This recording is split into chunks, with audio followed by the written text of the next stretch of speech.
Greetings, family. Sister Shanice here. Welcome to the Sister Shanice Show channel. This is a Pan-African centered channel, an independent channel that brings you news, reviews, interviews, and information from an African-centered perspective. If you're not already a subscriber, please do subscribe to the channel. Today's news bulletin is going to be looking at the outrageous, brutal beating of Tyre Nichols, a young man from the US who was savagely beaten by 5 police officers. First of all, I want to send my condolences to the family, the loved ones, the nearest and dearest of our young brother Tyree Nichols. This sort of incident that has been witnessed and captured on CCTV footage and in police camera is not the sort of incident that any mother or any loved one, anyone will want to see their loved one have to endure. We're going to be talking about this vicious beating today. It's yet another incident of another young black man dying at the hands of the police. This time, you know, the police officers were themselves black, were themselves Africans. And the savagery of the beating is such that it has impacted nations upon nations. We've heard that the Memphis Police Director, Cyril Davis, has immediately taken action and called for an investigation. The officers directly involved have all already been removed from service and have been charged, and there are investigations going on into the part of other officers that have been involved in this as well. I won't be showing the video in full because it is just so horrific, but I am going to call onto the platform our brother Ldr Mbandaka, who is the leader of the Al-Kabalan revivalist movement. So let's welcome our brother Ldr Mbandaka. Brother Ldr Mbandaka, thank you so much. Welcome to the Sister Shanice Show platform. You watched the video and you described on your radio show last night what you saw when you watched the video. I wonder if you could describe for us here and now what you saw when you watched that video. Tena mwari, rumbidzo kuna mwari Africa, to the God of Africa be the glory. Allow me first of all to extend condolences to the family of our dear beloved brother, brother Tyre Nichols and his family, who we know will be suffering, grieving deeply at present, and of course to the African community in Memphis, Tennessee, who will be traumatized by what they have witnessed. What I saw was a vicious, barbaric beating to death of an innocent man assuming a very passive posture. It started from the videos that I've seen, the sequence of videos that I've seen, with a very what they call a stop of his vehicle, and with the police officers, one police officer, an African police officer, running up to the car and opening the car door and dragging the brother out of the car. The first thing that connected with me, or the first thought I had when he did that, was this police officer is not in fear of his life, because that is not the usual routine.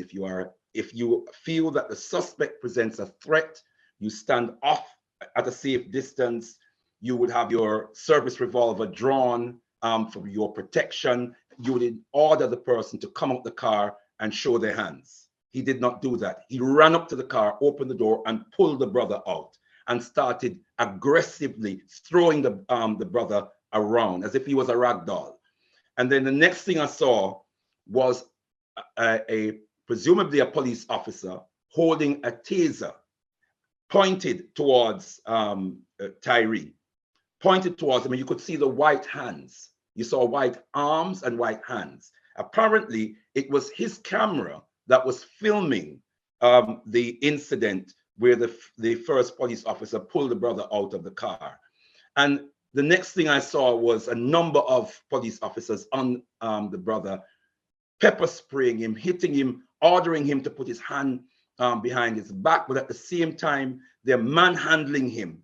And so he, as far as you could see his face, he looked frightened, he looked confused, and you could hear him saying, "What's going on? I haven't done anything. You know, why are you doing this to me?" And he was just totally passive. Everything he said and everything about his body language was passive, looked like someone who was literally scared. And so you saw the next phase was him getting up, somehow getting away from this mob, from this pack, and running and pulling off his shirt in a frenzied way, as if, because he was tased. I suspect that the current that was running through his body caused him to react that way. And I don't know whether he took off the shirt in order to feel some cold air on his body, but he ran off. Of course, the next thing was, we didn't see the chase, but the next scene was where they had him on the floor. Oh my Lord. It's hard to even talk about. Watching it is traumatic. And I had to watch it because of the job I have in our community, to relay information, to inform our people. But Sister Shanice, they laid into the brother, they beat him mercilessly.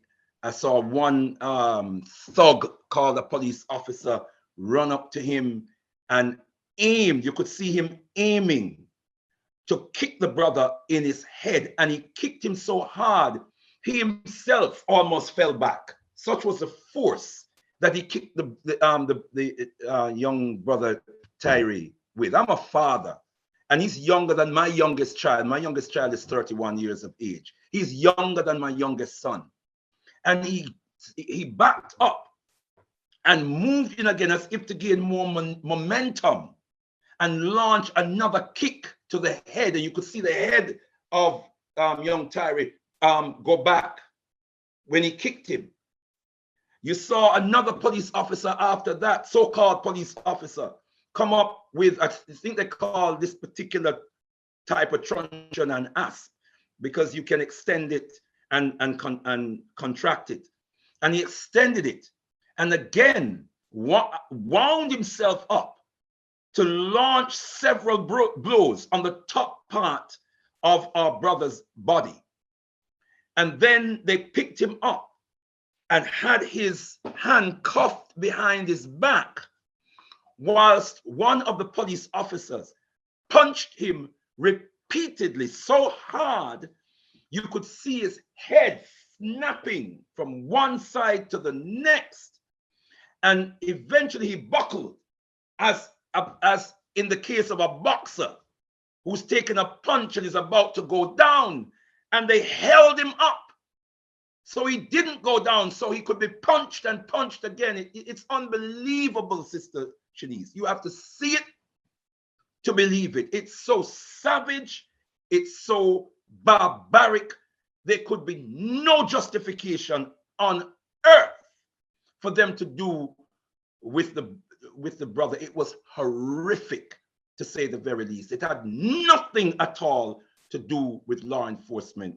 And let me just say that the pretext of even the pretext of a traffic stop for a traffic offense, the claim that he was driving recklessly, that has now been neutralized by the fact that the chief of police stated that from her investigation, she can find no evidence to even justify a traffic stop.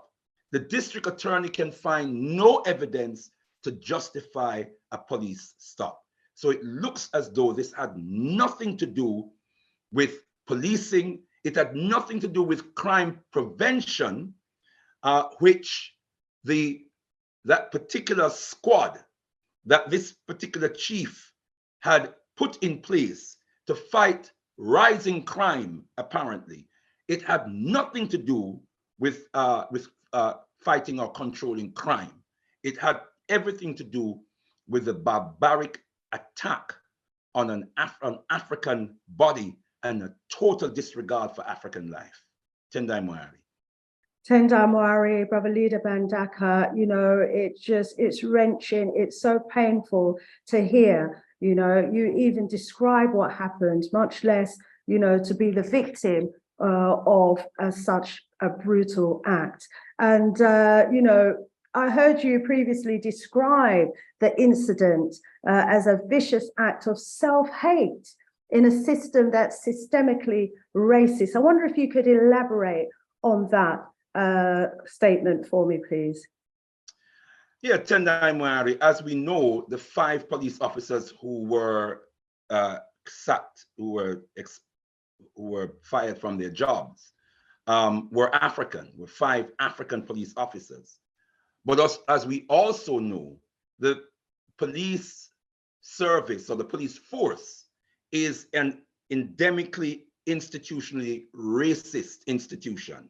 It is endemically institutionally racist because it is the institution grounded in a culture, a national culture, that is born out of the genocide against the indigenous people of where we call the United States of America, and the enslavement and genocidal oppression, historical genocidal oppression of African people in the United States of America. We know the history of slavery. We know the history of Southern segregation and the brutality that was part and parcel of the culture of Americanism.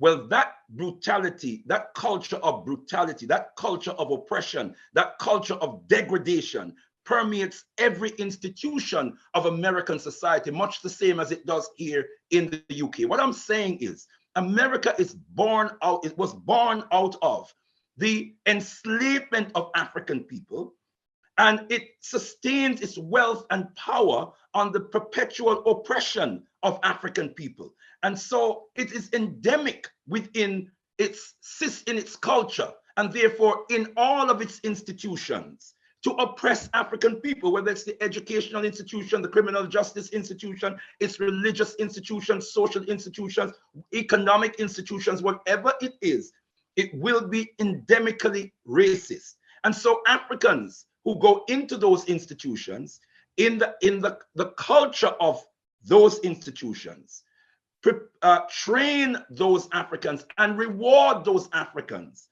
for carrying out the oppressive measures against their own people.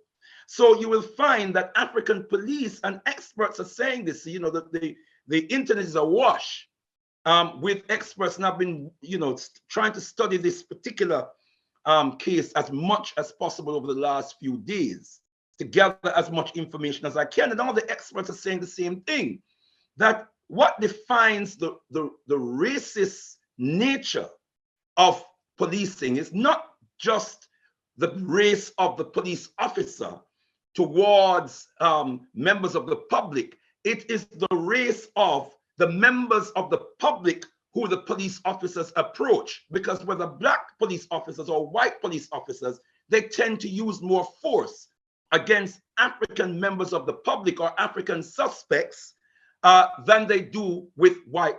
Give you an example. You may have heard the case of Nancy Pelosi, leader of the House of Representatives in America, the Congress. Speaker of the House in the United States of America. Her husband was attacked. Paul Pelosi was attacked by an assailant with a hammer in their home. The police arrived in time before the assailant attacked her husband. He had a hammer in his hand, and the police said to him repeatedly, "Put the hammer down, put the hammer down." He did not put the hammer down. He turned to Paul Pelosi and started attacking him with a hammer. The police did not fire a shot. They did not fire a shot. And we hear stories like this all the time, where they even when white people are carrying arms and potentially threatening somehow they manage not to fire, somehow they manage not to take lives. But when it comes to African people, even in a traffic stop, something as benign as a traffic stop, our people end up dead. So that's what I meant, you know, in terms of this this assault, this attack on ourselves, because we have to, in order to qualify within white racist institutions, we have to carry out racist, we have to internalize the precepts of racism and enact those precepts against our own people. Wow. Tendamwari, and therein lies, you know, a really important lesson for all Africans, irrespective of the institutions and organizations that they're working in. You know, from what you've described there, you know, there's a tendency for our people to take on the culture of those organizations and then to act out in the manner in which those organizations have basically indoctrinated our people to behave and to conduct themselves. And this is why we can see, you know, Africans behaving in the way that we're used to seeing European police officers behave towards, you know, our people. So what is the message that you have for Africans? Can I just say that they are actually rewarded for those misdeeds against their own people. This is what we have to understand. And that's part of the programming. You have to be disconnected, and you have to, the fact, you know, the systems of reward and punishment are to socialize people into certain types of behavior. And so that type of behavior is acceptable. And I want to say, I need to say this as well, Sister Shanice, that I believe that the chief of police, and although she's an African woman, CJ Davis, I believe that she should step down from her job. And if not, she should be removed from her job, because this has happened under her watch by the squad that she put in place to fight crime in the community. And I'm saying something like this does not happen in a vacuum. It means this is the culmination of the daily brutality that African people are experiencing on the streets that are unaddressed by the institution itself. And the buck stops with her. And as far as I'm concerned, she should also step down. That white man with a taser who tased Tyree Nichols, why wasn't he dismissed immediately, like the 5 police officers? Why wasn't he also publicly exposed, like the 5 black police officers? Yeah. So those are also issues of concern. Most definitely, Tendamwari. And of course, you know, we saw the inaction of other police officers when they turned up to the scene, of the emergency services when they turned up to the scene. And, you know, all of them together seem to display that disconnection between the victim on the floor who was dying and their role and their duty as officers to serve and protect. And, you know, in addition to the reward system, there must have been inculcated in them a huge amount of self-hate for their own people to be able to inflict that level of brutality on another that could be their young brother or their son. I mean, the extent of the hatred of themselves and who they see in the mirror, you know, I think also goes a long way towards explaining what happened there, because who could do that to their son? Who could do that to a child, irrespective of race, unless, as you say, you know, there is that racial hatred that has been indoctrinated into the minds of those Africans.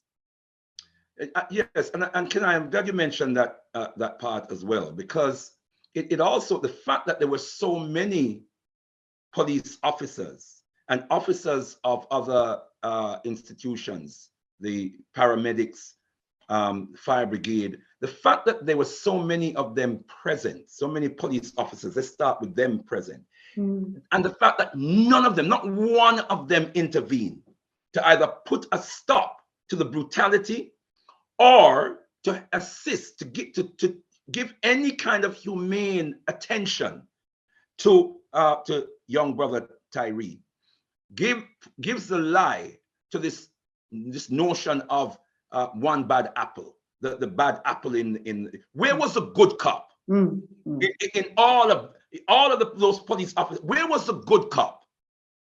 There was not one that came good. So that tells you this is deep, it's endemic, it's institutional, it's systemic. It's not just about individuals, it's about the institution itself that cultures individuals into that kind of behavior and rewards individuals to behave that way. That's the problem. That is the issue. And it would take a root and branch approach to correct this the situation. Tendai Mwari. Tendai Mwari. In the meantime, obviously, Africans everywhere that have watched the video, that are following this story, are deeply, deeply concerned about what they're seeing and about that culture that's been, inculcated within the US police force system. What is your message to Africans everywhere? Tendai Mwari, I'll say one more thing and then share my message. That the mayor of the city should also step down, because the mayor of the city is responsible for policy and the implementation of policy, and to have an overview on policy and how policy is implemented in all the institutions in the city.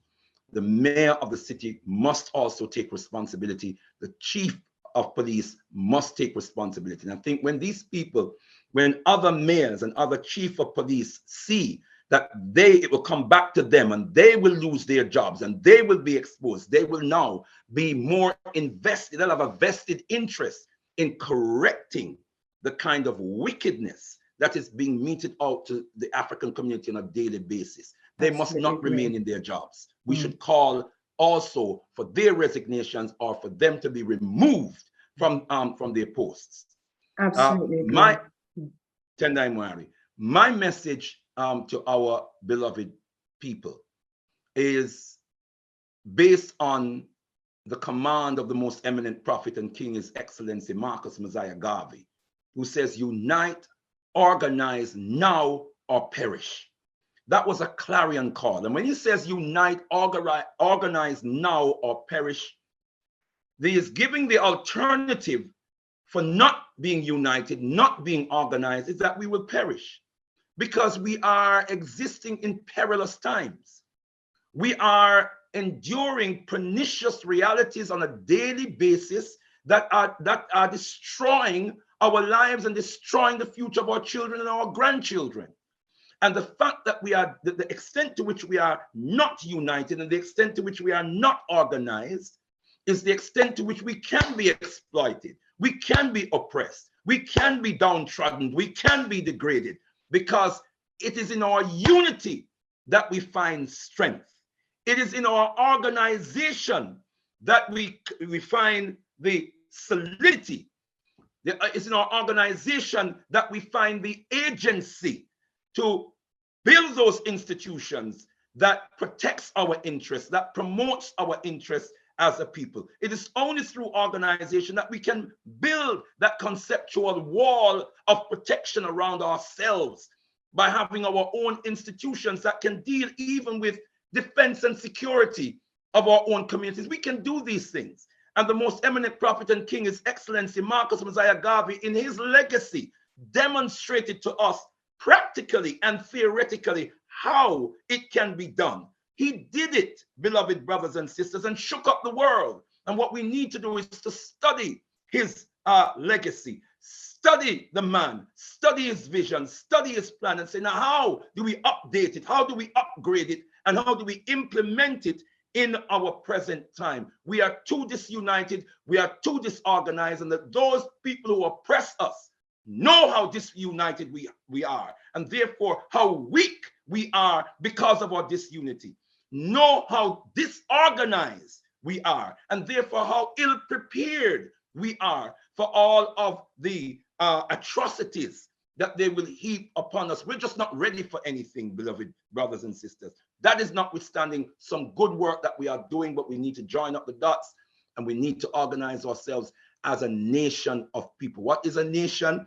A people who are organized, a people who are organized as a sovereign entity, drawing on their own agency to build their own institutions, to build our own systems. A system is a network of component parts. Those are your institutions that are connected to one central body.